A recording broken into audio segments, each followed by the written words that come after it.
No último episódio da série Deuses do Olimpo, vamos conhecer Dioniso, o deus do vinho, e Deméter, a deusa da agricultura. Qual foi a influência deles na mitologia e em outros aspectos posteriores, como por exemplo, o teatro e a personificação das estações do ano? Eu sou o Paulo Roberto, e esse é o canal Mundo de Mitos. Vem comigo, e vamos viajar na história.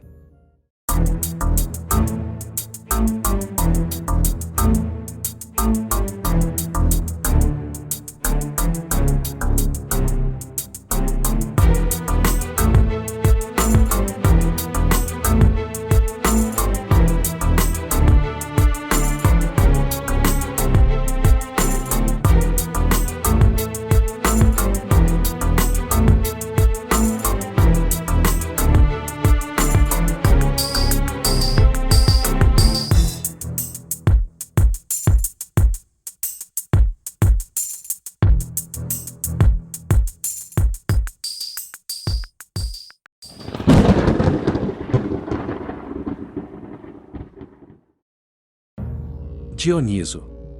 Dioniso é na antiga religião grega o deus dos ciclos vitais, das festas, do vinho, da insânia, do teatro, dos ritos religiosos, mas, sobretudo, da intoxicação que funde o bebedor com a deidade. Foi o último deus aceito no Olimpo. Filho de Zeus e da princesa Semele de Tebas, também foi o único olimpiano filho de uma mortal, o que faz dele uma divindade grega atípica. Era representado nas cidades gregas como o protetor dos que não pertencem à sociedade convencional, e simbolizava tudo o que é caótico, perigoso e inesperado, que escapa da razão humana e que só pode ser atribuída à ação imprevisível dos deuses. Apesar de algumas tradições atribuírem os nomes Dioniso e Dionísio à mesma personagem, outras relatam que existe uma diferença entre eles. Enquanto o primeiro estaria diretamente ligado à divindade, o segundo seria um termo usado como nome pessoal que significa, dedicado a Dioniso. Então vamos tratá-lo neste vídeo como nesta tradição, o chamando de Dioniso. Nascimento de Dioniso. Segundo os textos clássicos, Cadmo, rei e fundador de Tebas, foi casado com Harmonia, filha de Ares e Afrodite. Ele e Harmonia tiveram vários filhos, Autónoe, Ino, Semele, Agave e Polidoro. Zeus engravidou Semele, sem o conhecimento de Hera, e prometeu pelo rio Estígia a Semele que esta poderia pedir o que quisesse. Enganada por Hera, ela pediu que Zeus se mostrasse a ela na sua forma real, como ele se mostrava para Hera. Sem poder recusar o pedido por causa da promessa, Zeus aparece em uma carruagem de raios e trovões, e Semele morre, por causa do susto, pois nenhum mortal seria capaz de vê-lo em toda sua glória sem morrer. Zeus pega o bebê prematuro de 6 meses de dentro do corpo da mãe, e o cria na sua coxa. As irmãs de Semele, porém, disseram que ela tinha engravidado de um mortal, falsamente acusando Zeus de tê-la assassinado com um raio. Na hora de Dioniso nascer, Zeus desfez os pontos, e entregou o bebê a Hermes, que o entregou à irmã de Semele, Ino, e seu marido Atamante, ordenando que ele fosse criado como uma menina. Mas Hera fez Atamante enlouquecer, e matar seu filho Learco, o confundindo com um veado. Ino, em seguida, matou o outro filho Melicertes, e se jogou, com o filho morto, no fundo do mar. Zeus, porém, enganou Hera, transformando Dioniso em um menino, e o entregou para as ninfas que viviam em Nisa, na Ásia. Estas ninfas, como prêmio, foram transformadas nas estrelas chamadas Íades. Depois de adulto, a raiva de Hera tornou Dioniso louco e ele ficou vagando por várias partes da terra. Quando passou pela Frígia, a deusa Cibele o curou e o instruiu em seus ritos religiosos. Curado, ele atravessa a Ásia ensinando a cultura da uva. Ele foi o primeiro a plantar e cultivar as parreiras, assim o povo passou a cultuá-lo como deus do vinho. Já segundo a religião órfica, o nascimento é relatado da seguinte maneira. Zagreu era um deus da religião órfica, possivelmente de origem frígia, cujo culto começou por volta do século VIII a.C. Píndaro faz alusões a Zagreu, mas quem primeiro conectou Zagreu à mitologia grega foi Nono de Panópolis em seu poema Dionísica. Portanto, estima-se que Zagreu seja um avatar de Dionísio, uma espécie de reencarnação primária. Entretanto, há quem afirme que ambos são um mesmo Deus, representado em duas figuras diferentes, ou seja, dividiram um mesmo corpo que renasceu após a morte de Zagreu, mas agora na figura de Dionísio. O mito diz que Zagreu foi filho de Perséfone e Zeus, que a violentou antes dela ser raptada por Hades. Por instigação de Hera, Zagreu foi destroçado e comido pelos titãs, mas seu coração foi resgatado por Atena e dado por Zeus, como uma bebida, a Semele, antes desta ficar grávida de Dioniso. Principais mitos. O rei Licurgo da Trácia atacou Dioniso e seus companheiros quando eles estavam viajando através de suas terras e os lançou no mar. Como punição, o deus causou-lhe uma loucura fazendo-lhe assassinar sua esposa e filho e mutilar-se com um machado. Outro rei, Penteu de Tebas, se recusou a aceitar a divindade do deus e tentou prendê-lo. Dioniso retaliou Penteu, fazendo a mãe, tias e irmãs do rei entrarem num frenesi enlouquecido e o desmembrarem. Tal episódio é descrito na tragédia As Bacantes. Dioniso instruiu o herói Ícaro de Atenas na arte de vinificação. No entanto, alguns pastores, após beberem o vinho, pensaram que tinham sido envenenados e mataram o herói. Dioniso, triste, em seguida, colocou Ícaro entre as estrelas da constelação de Bootes, ou Boieiro, facilmente identificada próxima à cauda da constelação de Ursa Maior. Quando Dioniso estava viajando através das ilhas do Mar Egeu, ele foi capturado por piratas de Tirreno que pensaram em vendê-lo como escravo. O deus infestou seu navio com fantasmas de trepadeiras e animais selvagens, e no medo os homens saltaram ao mar e foram transformados em golfinhos. O deus lançou uma campanha contra a nação indiana nos confins da Ásia, levando um exército composto por sátiros, mênades e semideuses. Essa guerra é o tema central do poema Dionisíaca, que relata a vida de Dioniso, a guerra e retorno triunfal ao Ocidente. É o poema grego mais longo da antiguidade. Dioniso viajou para o submundo para recuperar sua mãe Semele e a trouxe ao Olimpo, onde Zeus a transformou numa deusa. Ariadne. O grande amor de Dioniso foi a princesa Ariadne. Eles se casaram após descobri-la abandonada pelo amante Teseu na ilha de Naxos. Dioniso a leva para a montanha chamada de Drios.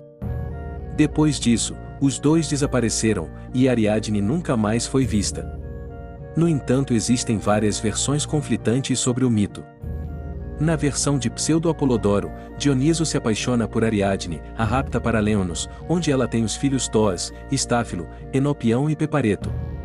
Segundo Pausanias, Dioniso e Ariadne foram os pais do herói Céramo. O distrito ateniense de Cerâmico tem este nome devido a ele. Companheiros de Dioniso. Dioniso é normalmente mostrado na companhia de outros que estão a desfrutar do fruto da videira.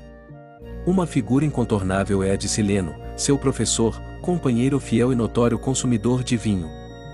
Este lhe ensinou a cultura da vinha, a poda dos galhos e o fabrico do vinho, e a quem é atribuído o papel de tutor do jovem deus nos hinos órficos. Para além de Sileno, sátiros, centauros e ninfas bebem o vinho, tocam flautas, tomam parte em danças e perseguições amorosas. Os retratos de Dioniso podem também incluir as Mênades, mulheres humanas levadas à loucura pelo deus do vinho que vagueavam à noite pelos montes. Elas participavam em atividades ritualistas, tais como amamentarem crias de animais selvagens e ingerirem vinho, mel e leite. Estas mulheres mitológicas mostram-se intoxicadas e violentas, como na ocasião em que despedaçam Penteu, rei de Tebas, na tragédia de Eurípides, As Bacantes. Iconografia. Na mitologia romana, Dioniso tornou-se Baco, que se transforma em leão para lutar e devorar os gigantes que escalavam o céu, e depois foi considerado por Júpiter como o mais poderoso dos deuses. É geralmente representado sob a forma de um jovem imberbe, risonho e festivo, de longa cabeleira loira e flutuante. Tinha em uma das mãos um cacho de uvas ou uma taça, e, na outra, um tirso, uma espécie de dardo, enfeitado de folhagens e fitas. Tem o corpo coberto com um manto de pele de leão ou de leopardo, traz na cabeça uma coroa de pâmpanos, e dirige uma carruagem guiada por leões. Também pode ser representado sentado sobre um tonel, com uma taça na mão, a transbordar de vinho generoso, onde ele absorve a embriaguez que o torna cambaleante. Eram-lhe consagrados a pega, o bode e a lebre. Epítetos. Dioniso era um deus de muitos nomes. Além da versão romana Baco, também era chamado.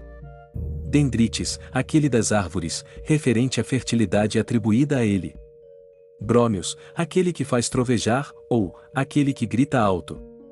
Lesbos Enorches ou apenas Enorches, nos testículos, em referência ao mito de que Dioniso, após a morte de sua mãe ainda grávida dele, terminou de ser gerado nas coxas de seu pai Zeus, ou seja, próximo aos seus testículos.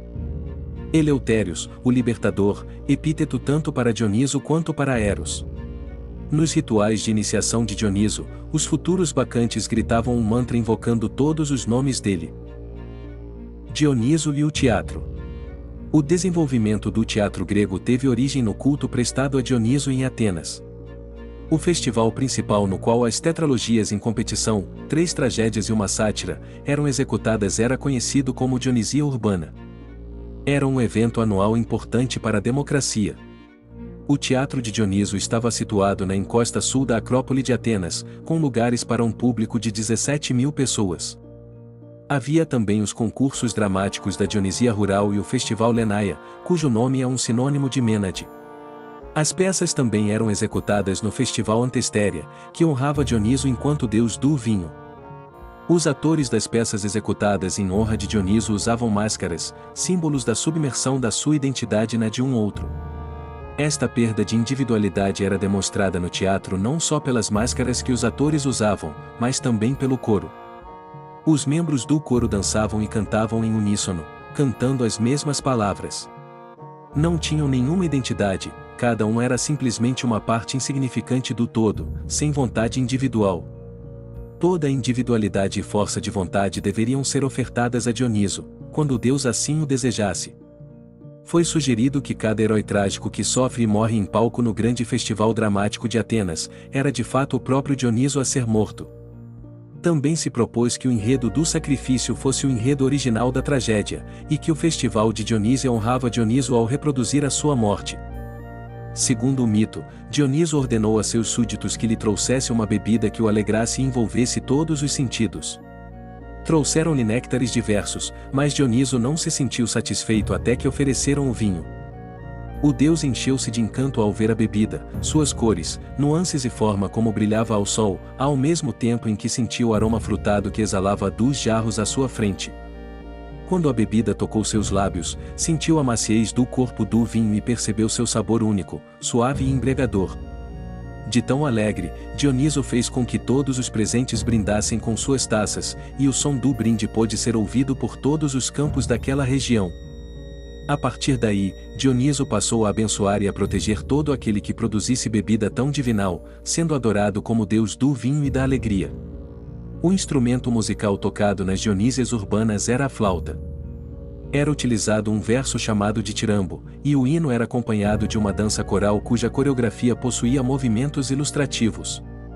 Os participantes usavam máscaras, as personas, que simbolizavam a transformação dramática. Foi, portanto, nas festas dionísias urbanas que surgiram as primeiras manifestações do teatro, por isso Dioniso é também considerado o deus do teatro.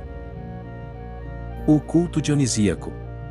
Os ritos religiosos dedicados a Dioniso eram conhecidos como os mistérios dionisíacos.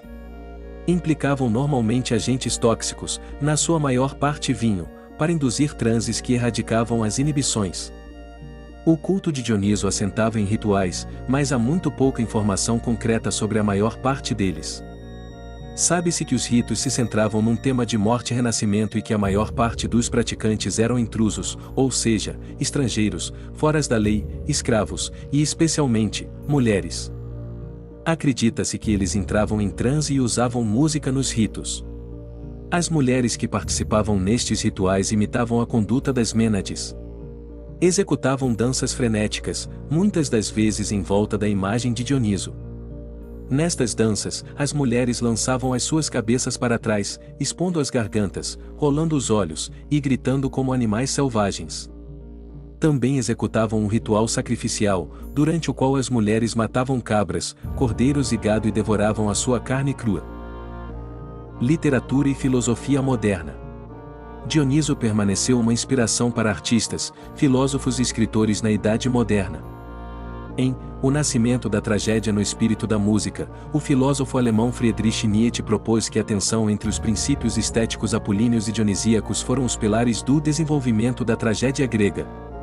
Dioniso representava o que era pleno, irrestrito, caótico e irracional, enquanto Apolo representava o racional e ordenado. Esta oposição ou rivalidade entre Dioniso e Apolo é tida como um mito moderno, pois tem origem na filosofia de pensadores como Nietzsche e Johann Joachim Winckelmann. Tal rivalidade representacional não é encontrada nas obras clássicas.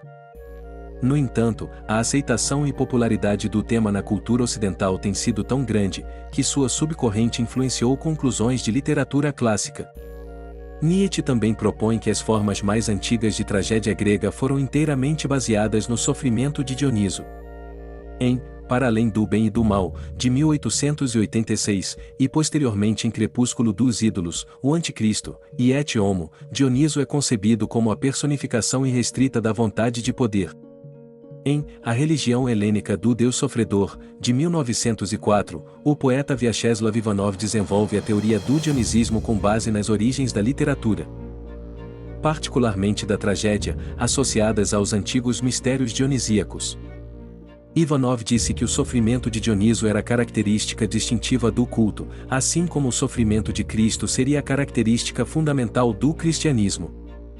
O filólogo húngaro Károly Kerényi define Dioniso como representante do conceito psicológico de força vital. Vários enfoques psicológicos consideram o emotivismo de Dioniso como sua característica principal, dando enfoque à análise da alegria, histeria e terror associados ao deus. Ditirambo, culto e homenagem a Dioniso. Nas origens do teatro grego, o ditirambo era um canto coral de caráter apaixonado, alegre ou sombrio. Era constituído de uma parte narrativa, recitada pelo cantor principal, ou corifeu, e de outra propriamente coral, executada por personagens vestidos de faunos e sátiros. Esses personagens eram considerados companheiros do deus Dionísio, em honra do qual se prestava essa homenagem ritualística. O ditirambo consistia numa ode entusiástica e exuberante dirigida ao deus. Era dançada e representada por um coro de 50 homens, 5 por cada uma das tribos da Ática, vestidos de sátiros, uma espécie de servo de Dionísio. Os sátiros tocavam tambores, liras e flautas e iam cantando à medida que dançavam em volta de uma esfinge de Dionísio. Há quem diga que usavam falos postiços. Mas apesar do que se possa pensar, esta cerimônia era totalmente religiosa, uma espécie de hino no meio de uma missa.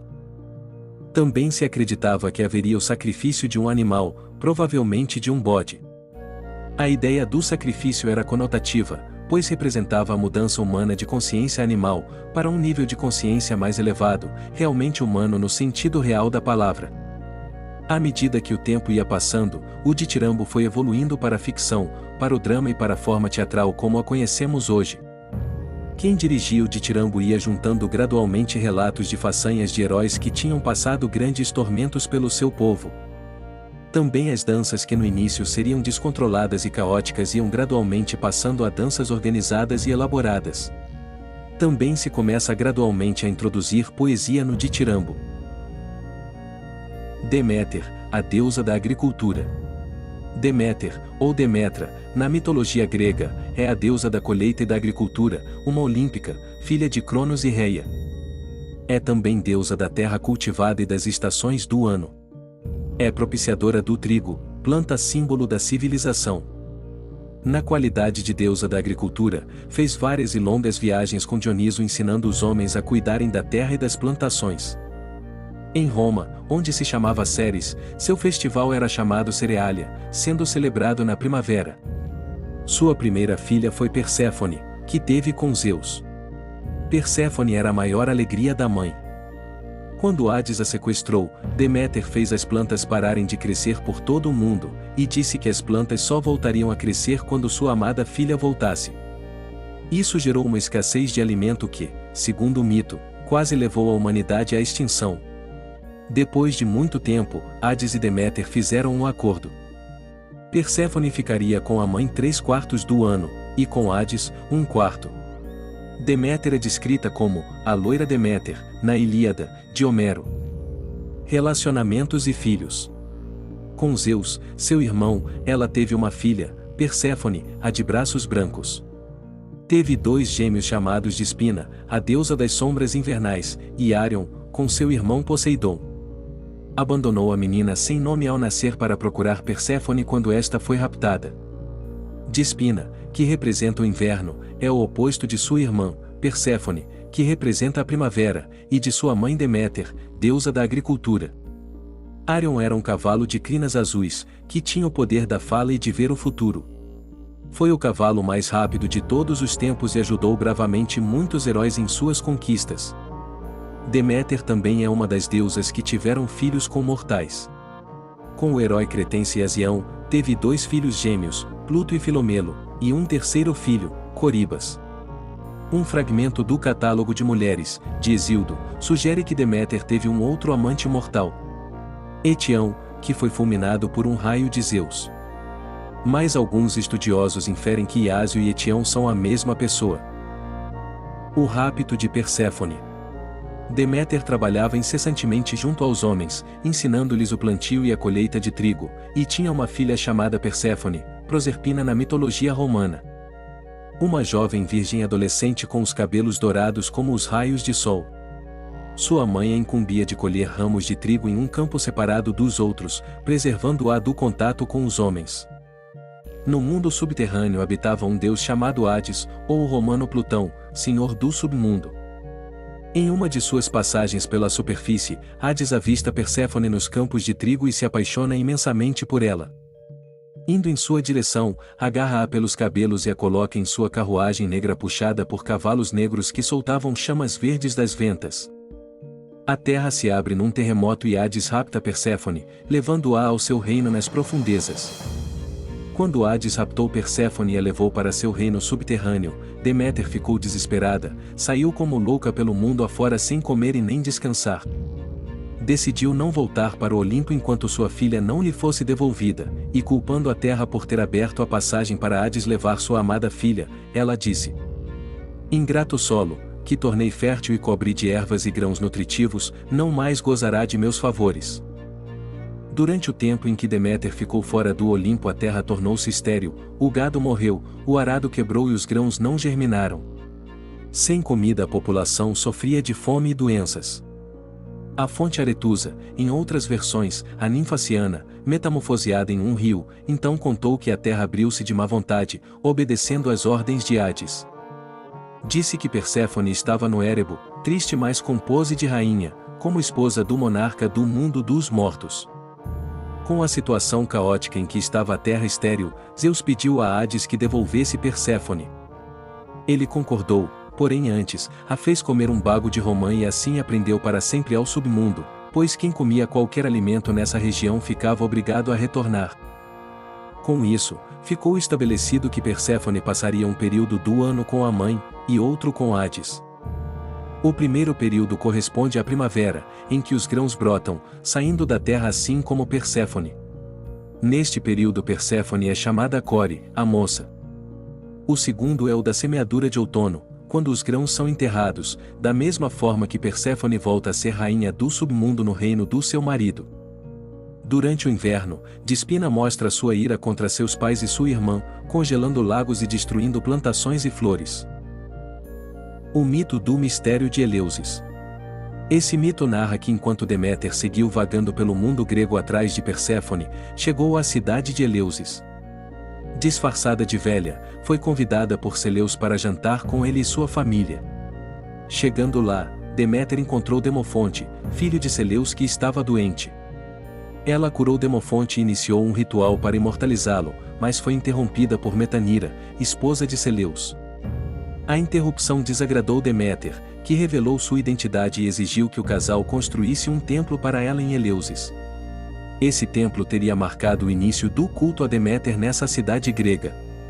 Depois que o templo ficou pronto, Deméter se isolou em seu interior e abandonou seu papel na agricultura. Foi nesse momento que, segundo o mito, toda a problemática da falta de alimentos no mundo começou. Dessa adoração a Deméter e Perséfone surgiu o mistério de Eleusis. O principal culto a essa deusa. Culto a Deméter. Os mistérios de Eleusis. Os mistérios de Eleusis, ou mistérios eleusinos, eram ritos de iniciação ao culto das deusas agrícolas Deméter e Perséfone, que era celebrado em Eleusis, localidade da Grécia próxima a Atenas.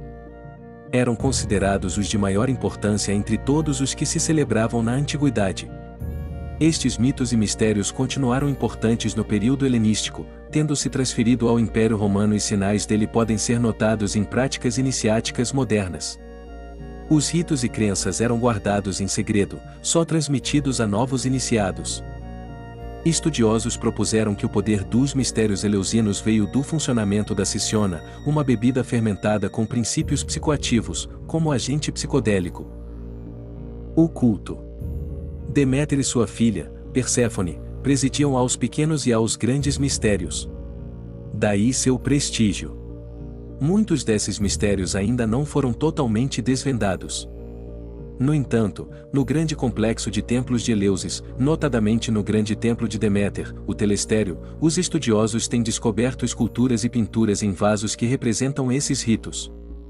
Os mistérios eleusinos celebravam o regresso de Perséfone, visto que era também o regresso das plantas e da vida à terra, depois do inverno.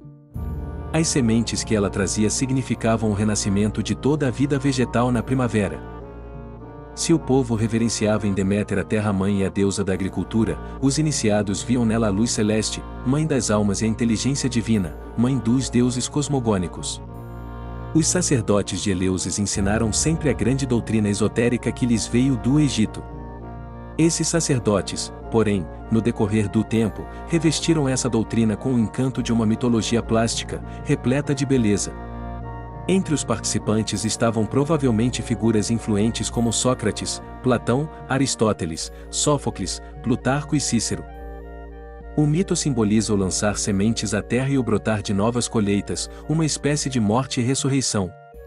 No seu sentido íntimo, é a representação simbólica da história da alma, de sua descida na matéria, de seus sofrimentos nas trevas do esquecimento e depois sua reascensão e volta à vida divina.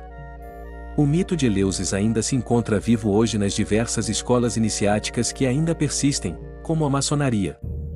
É a doutrina da vida universal, que se encerra no simbólico grão de trigo de Eleusis.